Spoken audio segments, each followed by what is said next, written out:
So welcome to Wedding Show 247 Coffee Chat. And today I am joined with Jonathan Waterman, who is the Toastmaster.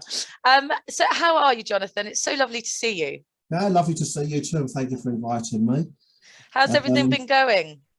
Yeah, it's been going good. It's been hectic, you know.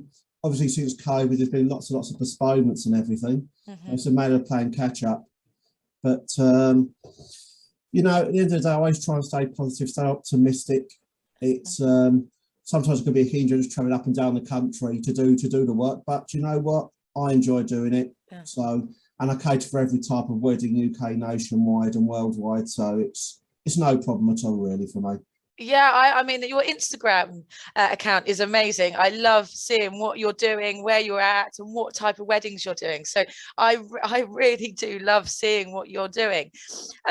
You know, days like this, you know, where the weather's not particularly nice and stuff. How do you, as a Toastmaster, kind of keep spirits up on the day, particularly if it's like an outside wedding, when people are like, oh, maybe a bit down in the dumps with the wedding because we can't control it with the weather? How do you keep spirits up with everyone? Yeah, I mean, the way for me to do it is, I mean, I try and get a rapport with clients from day one overall, is how I start. Yeah. You know, I build a schedule for the client.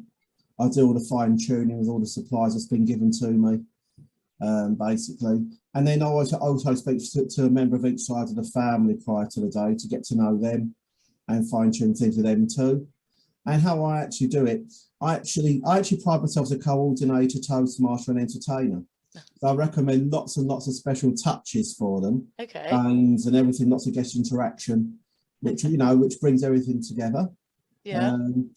Yeah, the worst thing can be if it's an outdoor wedding and the weather's bad. Yeah.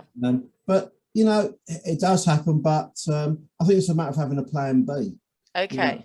You know, preferably having something undercover. So if it's a marquee wedding, for example, you've got a drinks reception outside and having a ceremony outside, for example, make sure they've got at least a cover or something. Then go go undercover for the drinks reception. Yeah. Really. So it's I mean, I've been in that situation many times. Yeah. You know, and you know, it's been a matter sometimes of fighting. Can we get the photos done quickly? Can we get the group shots done? Can we get the confetti shot done? Can we get the you get the bride groom's photo shoot in? But I'll get determined to get it done, whether wet or not. And I say, and I make a laugh out of it, just to get everybody there. Yeah. So it's the biggest day for the clients. Come on, let's do this, and I get really excited to do it. Yeah. And it gives me a certain sense of satisfaction knowing that I've completed that for the clients, really. Yeah, and I think that's really nice. The fact is, you're not just a Toastmaster, you're like a coordinator. So you're kind of like, right, if that means that the weather's going to be bad in the next half an hour, right, let's get some photos done, let's do this. And like you say, kind of resort to like plan B or maybe plan C and stuff. So you've always got something up your sleeve. And I think that's a great way of having somebody like you on the day to kind of, obviously you've done it so many times, but just to have that person with that experience. Because I remember my wedding, you know, it was raining and it was cold and I just looked outside and I was like, no, this is not happening. And it's yeah, we were inside, so we were very lucky, but you know, you kind of say, oh, what am I going to do and stuff. So you know, weddings are stressful enough as it is, but having that somebody like you on the day to kind of go, right, well, let's do this, let's do that. In terms of your report, like you said about you know, when couples reach out and contact you via email or virtual space and or your phone call and stuff, how does it start off? What's the process? Well, you know, I've made my website very, very, very concise. You know, I might get an initial inquiry, say for example via email. Yeah. So I'll send them back my links to my package. I'll send them the reviews because I've also been endorsed by a great number of venues as well. So I actually send them that link and literally tell them what I'm capable of. And I say to them, it's all about them. Let's jump onto a Zoom video call and have a chat to discuss your requirements in detail. Yeah. In that way, I can tell you how I can enhance the day for you. Okay. So that I always find that's a good way because you get a rapport with the clients very quickly. Yeah. It's Every client's different. Most clients I find are happy to go on a Zoom, but there's clients that are not. So you just take that into account and just quote them accordingly. Yeah. So I mean, advertising wise, yeah, I'm on some of the usual things. I'm in Facebook, Instagram. So I've got my Facebook, I've got my Instagram, I've got LinkedIn. Obviously, I work closely with you at Wedding Show, one or two others. Yeah. And yeah, it's all about the exposure and telling people you can actually do it. It's all about being different. Yeah. Yeah, that's what I was going to say. I think with your social media accounts, I think because you are so diverse, you know, and you do so many different weddings, it really kind of opens up your eyes. And the more exposure you get, the more everybody knows whether they want, you know, like an outside wedding or, you know, a traditional wedding, or you want an Indian wedding, or, you know, something like that. And I think that's how it's really great with you. You're so diverse on those things. Well, I agree. I mean, I love diversity. You know, I've done it as you've quite rightly said, on my Instagram and on my Facebook. You've seen videos of me doing anything from Asian, Muslim, you know, Caribbean, African, English weddings, Jewish weddings, etc. And it's great because you get to experience all cultures, but you can kind of cross as well. You can bring something from one culture into another. Yeah. You know, you can recommend this to that to this, and it often enhances their day, and they'll think, oh my God, I never thought of that. And before they know it, they've got something very, very, very different, very, very unique. Yeah. And they really, really, really do. They really like that. I mean, and also offer the additional extra level of service to them, where I also do the wedding cards, and I'm also a celebrant, horse and carriage. You know. I didn't know that. You keep that quiet from me. I didn't know that at all. Yeah. You're a jack of all trades, aren't you? Well, you know, I try and help everyone wherever I can. Yeah. And so what's the best part of doing your job? Like what do you love the most? Well, I love the teamwork with other suppliers, but knowing we've got a good team together is important. Making sure the client's expectations are fully realised. You know, I love a wedding where, you know, I like to be involved. You know, at the end of the day, look, I can be understated, but I can also be involved. I like a wedding that's very lively, because I get very lively myself at weddings, and I like it where I like a venue that's flexible in its ways. There's unfortunately there are some venues, not naming any, that can be quite set in their ways. They're quite like that, and I think that way, and they won't move anywhere, anytime out of the box at all. But then you get others who are very, very good that want to work with you. Yeah.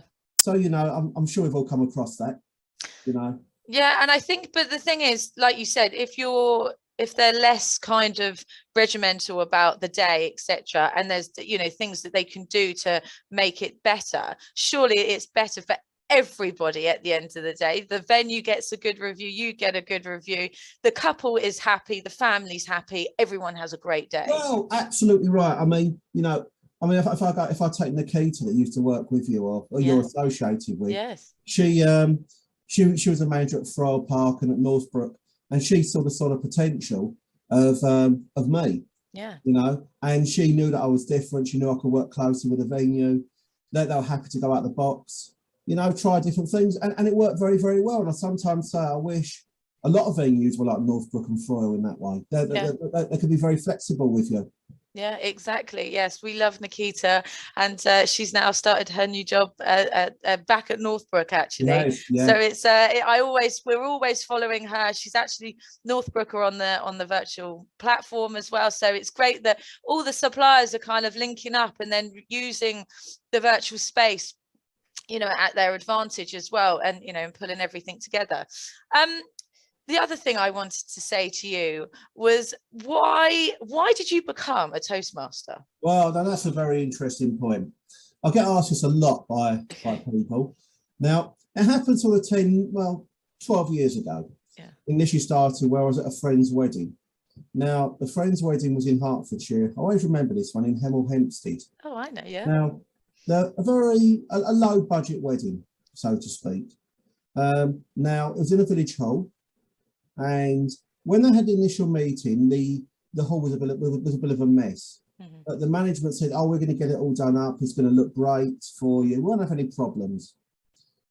The day came and, well, let's just say a couple of weeks before they went for the meeting, it was about 8 weeks before as they normally would. And with the venue meeting, they spoke to the people there just to fine tune a few bits. And it still looks a dump. But the manager assured that it was all going to be ready. Comes to the day, they arrive at the venue, at the village hall. Yeah. The paint is still falling off the walls. The wallpaper is still falling off the walls. The floors are very, very, very messy. You know, and it turns out that the staff there were the most rudest people there ever was. I was there to witness that. No. But what makes it worse was that the DJ was drunk. No. The photographer butted his knee. He fell over and done his knee in. It was just an absolute catalogue. Yeah. It was an absolute catalogue of errors, to be honest with you. The decor people promised this, that, and the other, but they didn't deliver. Oh, that's so upsetting. So what I did was, because I had experience in weddings, I went to a few weddings a couple of weeks beforehand. I think it was 2 weeks before that and a week before that, and I always had an interest in it. And I said to the best man on the day, this is before I was doing this job, I said, look, I want to jump in, and I'm happy to jump in with you to try and get this on track, you know, back for our friends. Yeah. And he said, yeah, let's do it. So we done it. You know, the DJ was all over the place. So one of his friends jumped, said to the DJ, said, look, we can see you swaying and everything. You're all over the place. And, you know, so luckily there was a guy there who was a DJ, who was a guest. So he jumped in and helped. Brilliant. And then when the photographer was basically hobbling all the time, so there was somebody else that was taking photos as well. So, and that worked. Yeah. And then I sort of jumped in and I said, look, let me get it jumping, let me coordinate everyone, let me chat to everybody, let's get this underway, let me speak to the manager who's here. And I did.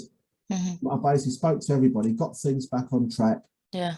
And when at one point in the day, the bride was crying her eyes out. I bet. Yeah. And I bet. The groom was, oh God, he was in a terrible mood because of it. And I can relate to that. And as times went on, as I jumped in, things got a lot better. Worked with the best man. Got it all back on track, you know, everything that needed to be done was done.